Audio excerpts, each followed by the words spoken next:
Well, welcome to Inside the Birds Postgame Live. I'm Geoff Mosher, joined, of course, by Adam Caplan. And I tell you, Adam, we might as well just start off right away with the whole Eagles-Washington doesn't fit the script thing, because I literally had a script about 10 minutes ago that was going to congratulate the Eagles for winning the NFC East, 11th straight win. And then in the last minute and a half of that game, boy, did just everything change right there. And so there's a lot to unpack as the Eagles lose in Landover to the Commanders, 36-33. This game reminds me, Adam, a little bit. I'm not going to make a big deal of one loss, but reminded me of a little bit of the Atlanta game where there were, Saquon Barkley had a chance to put that game away. He drops the ball. Devontae Smith has a chance to really put this game away, drops the ball. And then the defense goes, or the offense for the other team goes down the field and scores. It's just, this one's more bizarre, Adam, because it's very hard to beat the Eagles when you turn the ball over once, let alone 5 times, but somehow Washington did it. I mean, the Eagles won the turnover battle by 5-1. That you can't lose a game like that, but somehow they did. I don't know how, but they did. Actually, we know how, but it's a series of events that happened in the second half, and you set it up in our pregame show. You had to throw it out there and jinx the Eagles and the fans. You said it, and it just like it went down. I mean, Hurts gets hurt. He suffers a concussion very early in the game. He's not cleared. Shipley gets hurt, concussion. He's not cleared. And then it was Sweaty left for most of the game with an ankle injury. He came back late. I kind of watched him. Didn't look like he was running normally. But the bottom line is they had an opportunity to win. They didn't. Jaden Daniels is really good down the stretch. They have to look at this game and say, hey, they had a lot of opportunities. They didn't close. The defense got tired late. So they have to delay winning the division a week. They're going to win a division. That's not in question. The question is, are they going to get the number 1 seed? Detroit won today. I know people are upset. I saw a little bit on social media. They're mad at Pickett. Okay, the turnover is bad. He's got a better pocket awareness. He took a sack too, which is not good. But the fact that, by the way, their first quarter was really good once again. The defense came up big. It's just one of those weird games, like you said. You couldn't plan on this, the weirdness of it. The thing is, you want to survive and see what you got in terms of bodies for the next week when they host the Cowboys, because a lot of guys got hurt today. Some came back, some did. Yeah. A couple of things jump out strategically, and we'll get into that. But in the bigger picture here, this is an interesting loss because it all but guarantees, like you said, the Eagles will win the NFC East, but I'd be shocked at this point if they could get the number 1 seed. It looks like they're going to be the number 2 seed. I mean, I think the Lions would have to go 0-2 here down the stretch, and the Eagles would have to go 2-0.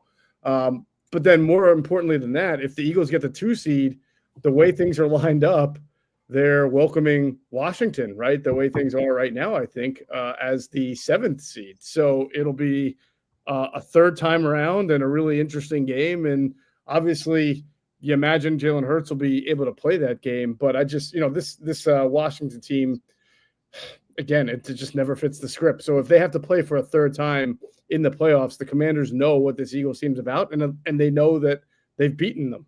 And in the first game, remember, with the first game, they were leading the Eagles at halftime and in the third quarter until the fourth quarter, 2 touchdown runs by Saquon. Yeah, no, Washington entered the fourth quarter leading. It was a bizarre game where then the Eagles blitzed them with Barkley, and then it looked like the Eagles going to win by double digits. And remember, Ertz had the late touchdown to make the game look respectable. But then you fast forward in this game, the Eagles really dominated the first half. The strips, the fumble recoveries, which is great. But the other part about this is they had self-inflicted wounds. Let's not just say that Washington stole the game. Yeah, you could say that, but the Eagles also gave it to them. Gardner-Johnson gets thrown out of the game. That can't happen. You got to be better than that. Some bad penalties. Jalen Carter had a personal foul. You have to understand, and Greg Olsen called it right. It wasn't the worst one you've ever seen, but you can't push after the whistle. Don't do it. Don't give them a reason. Right. Got to be better than that. They had too many penalties. And then the second half, another reason is, and it was obvious, Washington crashed the run. They're like, okay, we don't trust Pickett as a passer. He can't beat us. He could scramble a little bit, but he's not going to beat them. And they made Barkley beat him, and they actually couldn't do it. Right. Save a couple nice runs. They struggled mightily. Remember the third quarter, the ball control was heavily in the Washington barely had it, and the Eagles just couldn't score. Yeah, very, very difficult. Obviously, the Eagles offense looks a lot different, and including what the defense does to them when they don't fear the threat of a run.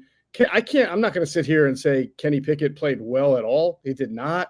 But already in the comments, and we're seeing the guy had a 14-point lead. He stinks. He's terrible. They put 33 points on the board.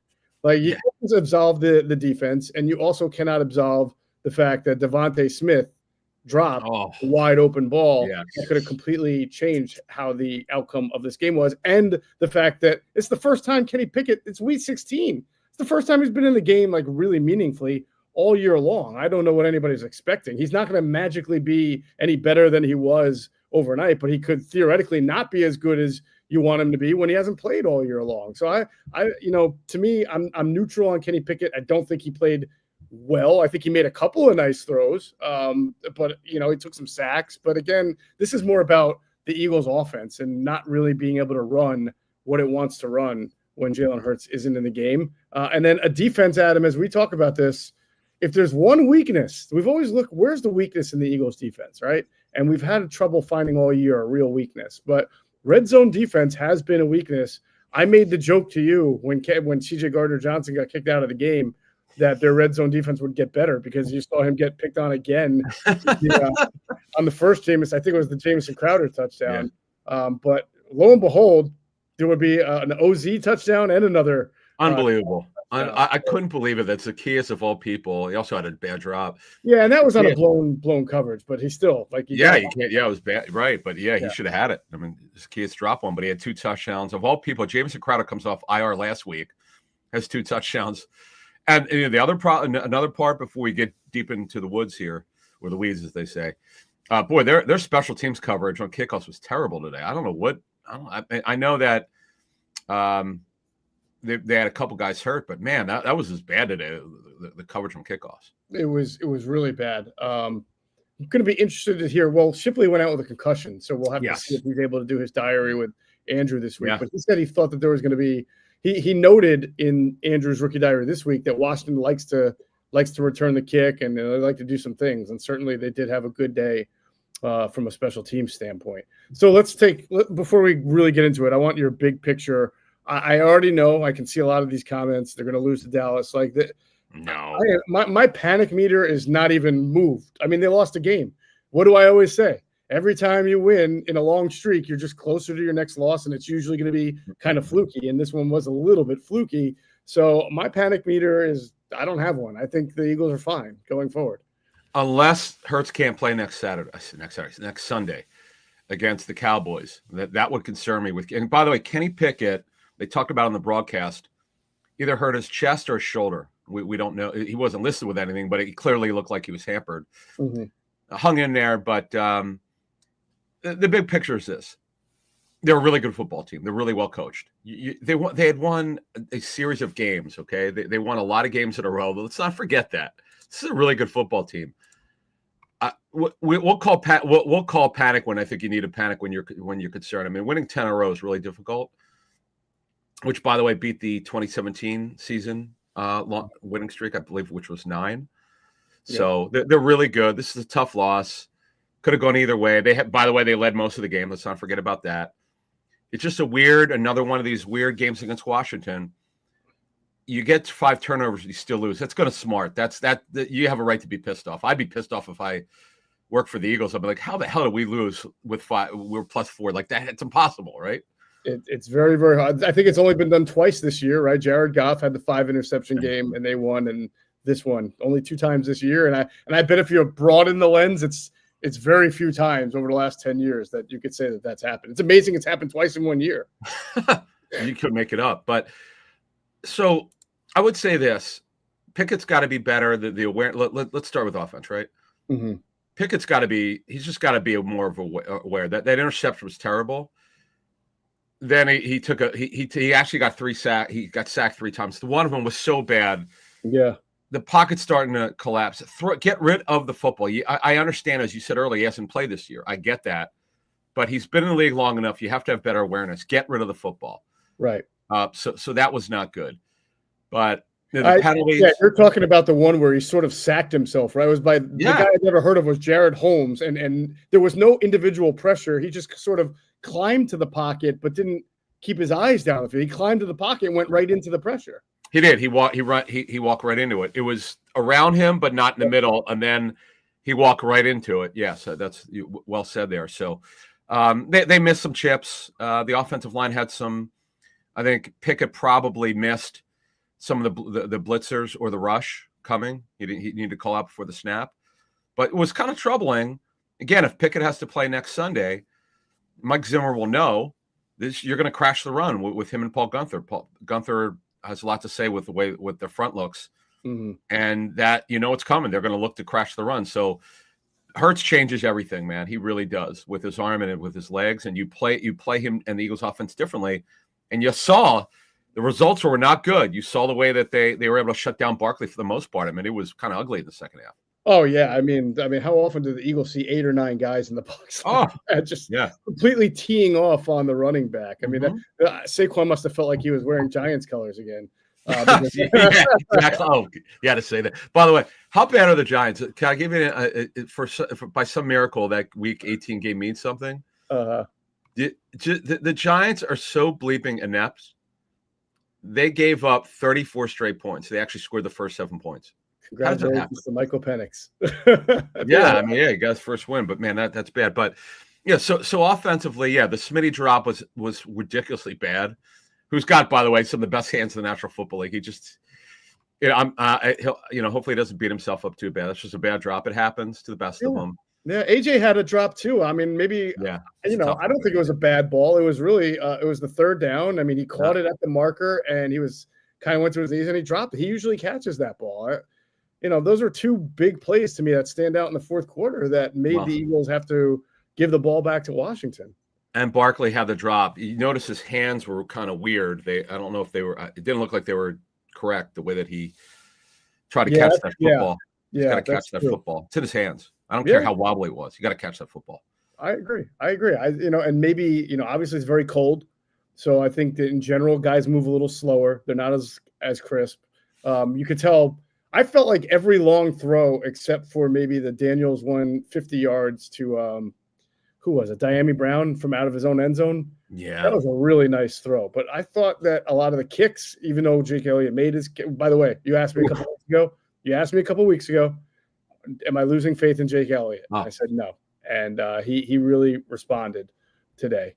Had some big kicks. They should have won, and it should have been because of him. In fact, I picked, if you remember, in the pregame show, I said the Eagles were going to win on a Jake Elliott 50-yard field goal, and lo and behold, they were about to until chaos ensued after that. But the bottom line is, the Eagles had opportunities. Pickett wasn't great, but you can look at 3 drops there in the fourth quarter that could have meant the difference. Now, you're saying if they have to play the Cowboys with Pickett, you'd be concerned. Yes, but there's really nothing to lose at this point. You're pretty much out of the number 1 seed, and I don't think you can get the 3 seed by losing one of the next 2. I think that they're pretty much locked in to no worse than the 2 seed here and facing whoever is going to be the 7th seed. Don't you think? Yeah, yes, because the Eagles have the tiebreaker over the Rams.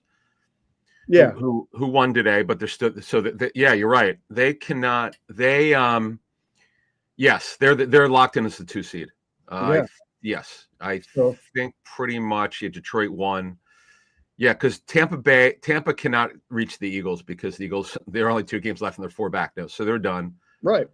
Minnesota and Detroit. Now Minnesota's got a half a game lead Detroit's got a half a game lead on Minnesota, but the point is, the loser of that is going to be the 5th seed, so it doesn't really matter. Yeah, you're right. Yeah, that's true. Yeah, so it's really not a big deal if you don't want to lose 2 in a row. You don't want to end the year on some kind of negative note as you get down into going toward the playoffs. But if they have to start Kenny Pickett against the Cowboys, and if they don't, it's really not the worst thing in the world. The most important thing is making sure everybody's healthy when the playoffs start. And they're winning division. Still haven't won it yet.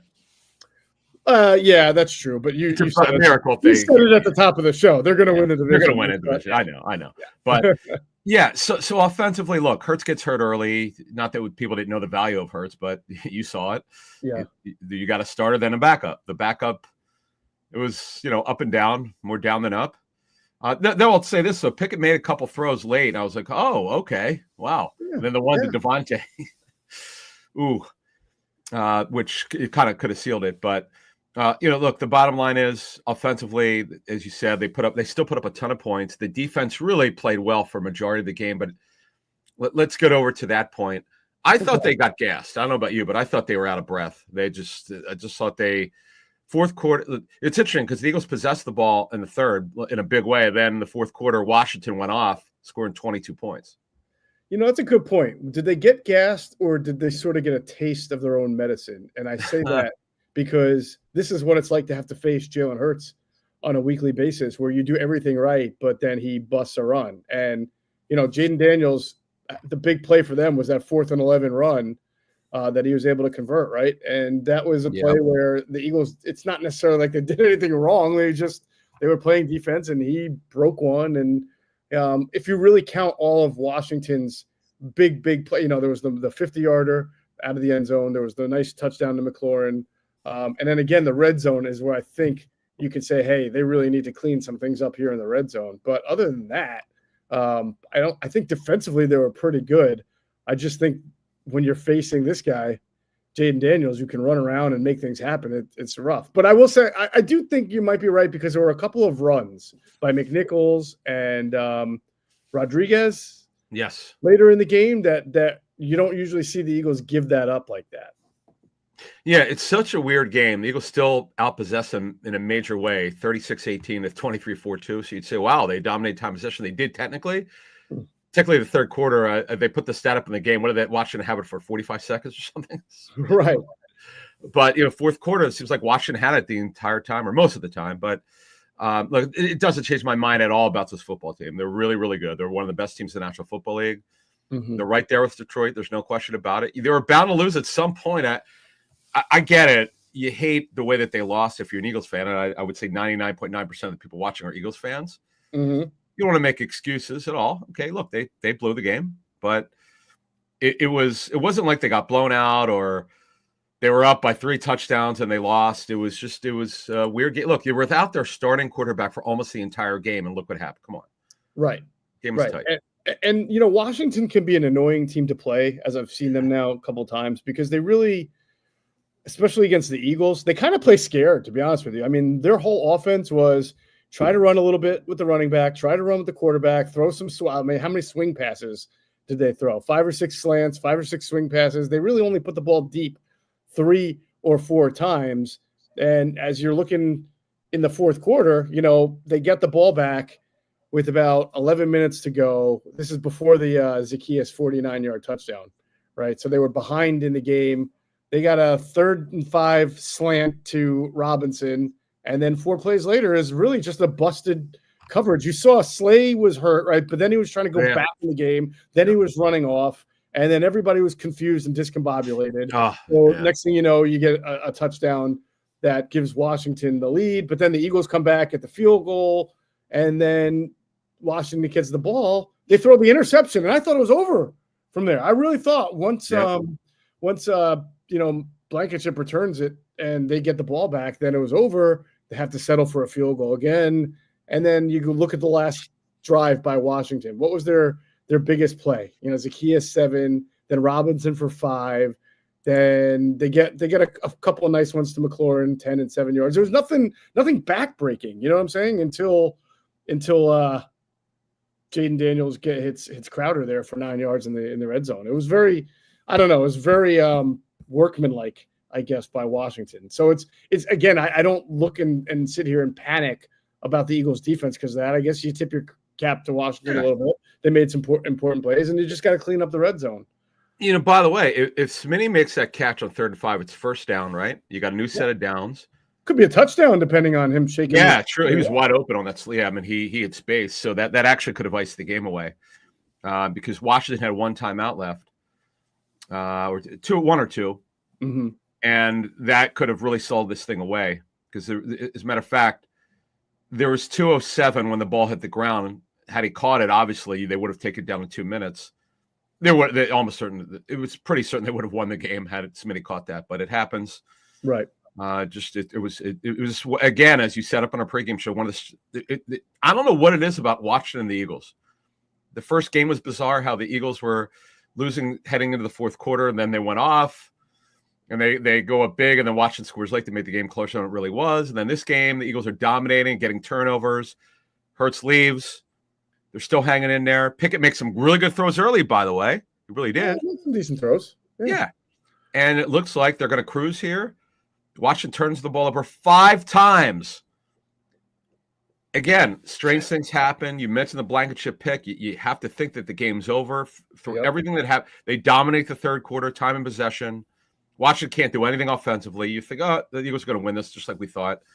But it happens. They folded late. I don't see. That's the thing. Is your point? Okay, the red zone defense has got to be better. At times, the season's been tremendous. It's actually saved their bacon. Right. So I mean, how many times are you going to think that Saquon Barkley, Devontae Smith, and AJ Brown are all going to have drop passes in the fourth? Yeah, that's what I'm not lose. Yeah, I'm really not. We call it down the middle here. I'm not worried about this team. They're really well coached. The only thing I worry about is when's Hurts going to be available. So what happened was, Tom Hunkley, is he the head athletic trainer? Yeah, Hunkley, I believe so.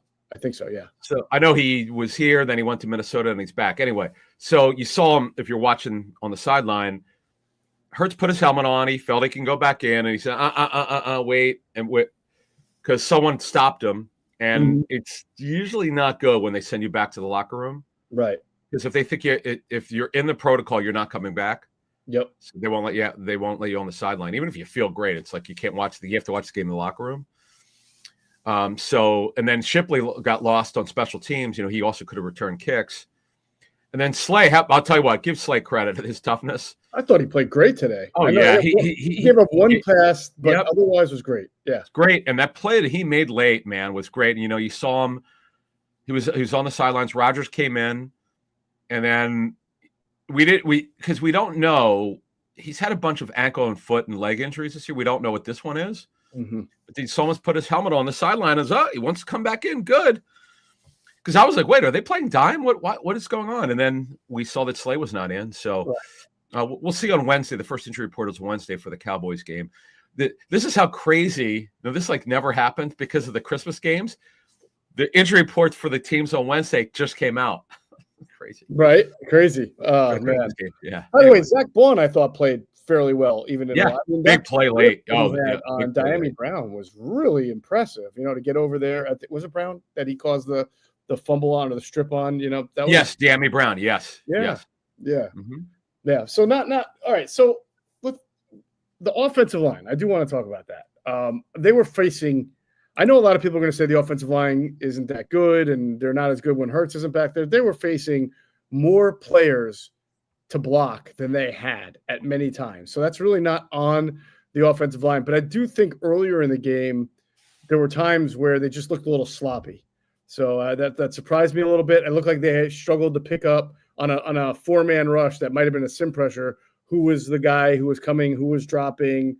They just didn't look like completely in sync that game, which surprised me a little bit. I'm not saying they played a bad game. I'm just saying you saw some uncharacteristic lapses from them in this game against Washington. So that's something I'm sure Stelton's going to have to address this week. Yeah. They had the one blitz is like it was just not picked up. I don't know if that was.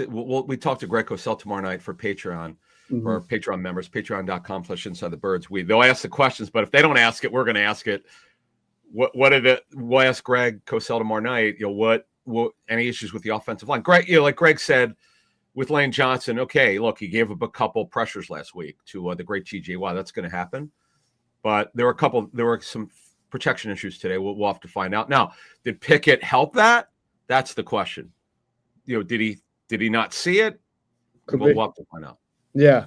I will say what also stood out from a negative standpoint was Greg Calcaterra's blocking. He's been getting better, but he was annihilated today. And you know what? This is a very good Washington defensive front. They got a lot of fast, physical guys like Luvu and Wagner and Bland and Bland. They're on, they have guys who are really good and rough. So those are the kind of guys. Payne. I'm sorry, what did I say? You said Ron Bland, who's with Dallas. That's the corner for the Cowboys. So, Payne. Yeah, Payne. They got some big guys up front, and Calcaterra, especially without Jalen Hurts. And again, when you don't have Jalen Hurts, those DNs sometimes they don't rush fully or they don't go full throttle But when they go full throttle, you got to be able to block. And Uzama had a really nice block on the long touchdown by Saquon Barkley. That was early, I think. On the left side, yes. Yeah, Hurts might have still been in the game for that. But once Hurts went out, you saw how Washington was able to say, we can take advantage of some of these guys. And they'll hopefully get Goddard back. It was just game 3 of 4. He's got one more. Yeah, right? The earliest they could get him back would be for the Giants game. Right. Yeah, they'll need him back. But, I mean, you see how different it is when Calcaterra has to block guys who are flying right at him. You know who gave them problems? Say Johnny Newton, the second-round pick from Illinois, he had 3 tackles for a loss. Yeah. He got after it today. Luvu was everywhere. We love Frankie Luvu, a favorite of ours. He was there. Cleveland Farrell got in there. Oh, but how about them going after Lattimore today? Boy, he now I'll say this, and I'm glad that they showed the video. See, AJ Brown, we've said this since the Eagles made that trade. He gets away with the subtle hand push, hand usage. So, boy, was that a veteran move. He grabbed his jersey.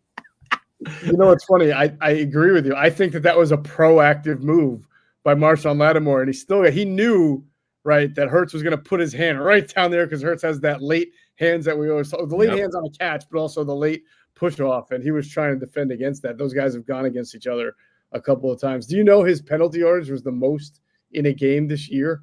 It was like 68 penalty yards. Really? By one player, yeah. And honestly, had Hurts not gotten hurt, it probably would have been over 100. Could have been. Because they went after him early. Go ahead. Yeah, I don't know what to make. You're right. So that was in the very short time we saw Jalen Hurts play. That was interesting. We did see him put the ball down the field. He tried to go to AJ Brown down the right sideline. He wasn't able to connect. But I would love to know how this game would have shaped up with Hurts because he was running all over them. Surprisingly, Washington was undisciplined with his pass rush and let him run up the middle 2 times very early. But as a passer, he was 1 of 4. So I have no idea how this game would have rounded into form. But I think Saquon Barkley would have been able to probably have a huge game the way it started if Jalen Hurts had stayed in. And again, you play when Hurts is back there. You play differently. It's not Kenny Pickett, as you said earlier. So, literally, the third quarter, they're like, "We're selling out. We're absolutely selling out against the run." They crashed the run. They were going to let Pickett beat them. He couldn't do it. You know what's interesting? We talk about the Eagles went after Lattimore. I thought they'd go after Igbohagany, who's number 1. Mm-hmm. He's a former first-round pick of the Dolphins, who's been kind of a disappointment in his career, but he's kind of revived it. He plays a lot for them. He's the nickel, right? What's that? He's their nickel, I believe. Yeah, more or less, because Sanders still starting on the outside. I think Sanders still long-term is probably going to be their nickel, but this year they're keeping it the same. Remember they benched St. Juice last week? I know, right? I don't know how many snaps he had today, but it was a fascinating game. The Eagles had their chances to win. Again, I folks, don't be upset. I mean, you have a right to be upset because your team lost, and it sucks the way that they lost. But it's only one game. They're going to be the 2nd seed, reasonably sure. And the Detroit plays the Niners and they play the Vikings. The chance of losing both, it's going to be hard. It's going to be hard. I would agree with you on that. So, hey, look, red zone defense drops, and discipline. Just you can't get kicked out of a game if you're CJ Gardner-Johnson. That's bad. That's the reality of it. And he's got to know he's targeted. He has made that. I know some people are like, oh, he didn't do anything that bad. He's made himself a target. That's his own fault. He's chirpy every single game. He gets under his own family skin. I guarantee you, this guy at the holiday table where everybody's like, just eat something and shut up already. He just doesn't stop talking. So I told you that the Doug Peterson story when I was at Jaguars camp. I mean, Doug had to stop practice because CJ wouldn't shut up. It is. It's kind of crazy. So that's what they got to work on. Dallas will come in. I think Dallas has played hard the last few weeks. I mean, they're not going to lay down, and it's always Eagles, Cowboys is always a good game. So we'll have to see about Jalen Hurts and if he's able to play. But yeah, long term here, Eagles are fine. They're still going to be the number 2 seed. They've still got a small shot here at being the number 1 seed, but I doubt that that's going to happen at this point. The Lions are still really prolific offensively. They've lost everything on defense, but when you score 35 points in your sleep, then you can your defense can rest a little bit. I mean, they scored 34 on the road at Chicago today. Gibbs without David Montgomery, he's got to be the guy. And he was. Jameson Williams killed them. Hopefully people have him in their fantasy league, started him today. Mm-hmm. They're really, really good. To me, full strength. And the Eagles are such a good road team. They can win anywhere. It's not like they haven't won in Detroit before. So that would be great if it has to happen. But in the interim, the Eagles host next Sunday at 4:25 the Cowpokes. The Cowpokes played them tonight. At home against Dallas, where they are terrible, by the way. The Cowboys are awful at home.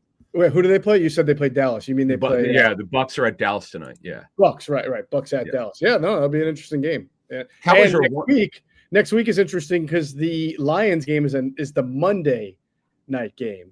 So the Lions will know what the Eagles did. The Eagles won't know what the Lions are going to do. So at the Niners. Yeah. By the way, this is absolute insanity for the Cowboys. You can't make this up. They're 1-6 at home. They're 5-2 on the road. Like, how do you explain that? I don't know. It's probably as weird as at the time of us recording this, the Patriots are beating the Bills 14-0. So who knows in this? How? Oh no, God! Yeah, I did well my picks because for Sports Grid I have to pick every game by the spread. I was doing really well today, but until that one, geez. Anyway. Right. All right, we'll close it on this. If you think like me, which not a lot of our viewers do, but I'm always thinking from an analytics standpoint. I always say, like, every game you win, closer to your first loss. 24 hours after you digest this, it's a good thing that the Eagles lose, because what were they going to do? Win 11, 12, 13, 14, 15, 16 or 17 games in a row to win the Super Bowl? That would have been difficult. I don't know if that's possible. So they got their loss out of the system, and now they can start a new streak. So we'll say yes. Just on that, there's nothing bad today. There's nothing. Oh my God, that's a real problem going forward. Like, there's this. Right. When Greg Cosell comes on with us, he's pointing out any issues that they've had each week at this point, because Hurts played great against Pittsburgh. Now, obviously, he got hurt earlier today, so we have no idea how he would have played. But the bottom line is, there's nothing really bad with his football. There's nothing to worry about. I accept the injuries right now, because again, Hurts concussion, Shipley for special teams coverage concussion. So that's and by the way, the kickoff coverage today, they give up over 200 yards in kickoff return yardage. That's bad. Right. Slay left, came back. Sweaty left. He missed most of the game, came back with an ankle injury. Dean left briefly, came back. Jordan Davis, by the way, left, came back. So that's a good sign, but you have to see how they feel. And hopefully we won't have the dreaded pop-up injury. You never know. But by the way, Smitty, he was fine. Maybe I'm thinking he got the wind knocked out of him. Remember Fox showed him on the sideline after the catch, one of the catches. And what's that? I agree with you. I think that was the case, that he just got popped.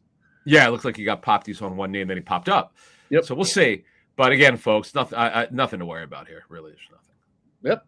Proceed, carry on. All right, listen, we hope everybody this week has a wonderful Christmas, a wonderful Hanukkah, happy Kwanzaa, whatever you celebrate. We hope you have a great one, a safe one, a responsible one. And as for Inside the Birds, the show goes on. We'll have all of our normal shows this week, as mostly regularly scheduledly planned. Patreon, a little bit of an adjustment there, but if you're a Patreon member, we've already put what the schedule adjustments are. So just have a great week, and we'll be right back at it, next week after the Cowboys game here on Inside the Birds Post Game Live. For Adam Caplan, I'm Geoff Mosher. Catch you all on the next one.